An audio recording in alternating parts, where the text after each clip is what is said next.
He woke in the dark and saw that his cell door was open. Just a crack, but lamplight shone through and into the room. He lay on his cot and watched that chink of yellow through his shivering eyelashes.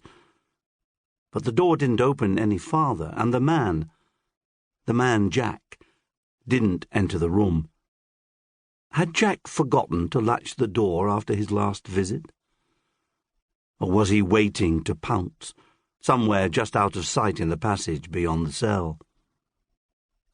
He kept his eyes half shut and watched the door for an hour. The sun came up, and the quality of light in the room changed.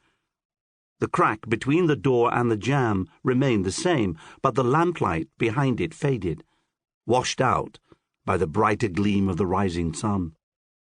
At last, he threw his thin grey blanket aside and sat up, swung his legs over the side of the cot, and padded across the room to the bucket in the corner. When he had finished the morning's business, he scooped sand into the bucket and went to the table under the window. He splashed water on his face from the bowl, his back to the open door, ignoring it. He drank from a ladle and looked out through the bars at the narrow, stony yard, all he could see of the outside world. Then he went back to the cot and sat down and waited. His breakfast didn't come, but sometimes it didn't. Sometimes Jack forgot or was busy. A missed meal here or there was hardly the end of the world. So he sat and he waited. He began to worry when midday passed without any sign of food. His stomach grumbled. He checked the positions of the shadows in the yard, but they told him nothing he didn't already know. He had an excellent internal clock. He knew full well when it was time to eat. When tea time passed with no tea or bread, he stood again and went to the door. He put his hand on the knob and closed his eyes. He concentrated on his breathing, calmed himself. He pulled the door half an inch wider and took his hand off the knob. He stood behind the door and braced himself. But nothing happened.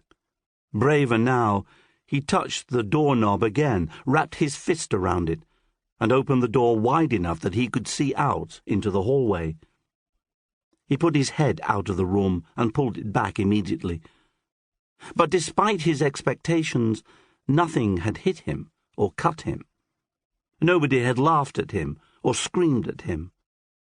All was quiet. And so he stepped out of the room, for the first time in as long as he could remember. He wasn't at all comfortable being outside his cell. His memory of the things beyond that room was vague and untrustworthy. He swallowed hard and looked back at his cot.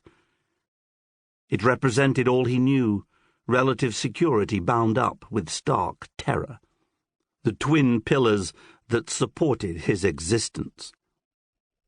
He left it behind and crept down the passage on his bare feet, leaving the lantern where it hung on a peg outside the chamber. When he reached the end of the hallway, there was another door, and he seized the knob without flinching. He stifled a gasp when it turned under his hand, and the second door swung open, revealing a long wedge of wan afternoon sunlight.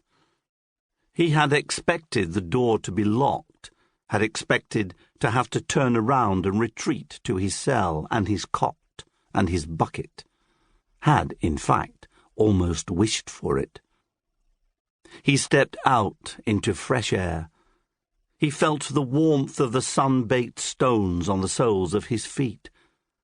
When his eyes had accustomed themselves to the bright light, he looked around him at the empty street and turned and looked up at the nondescript house that had been his home for so long. He didn't remember ever seeing the front of the house before, and it occurred to him that he might have been born there, might never have been outside it. Perhaps his half-remembered notions of the world beyond his cell were only dreams.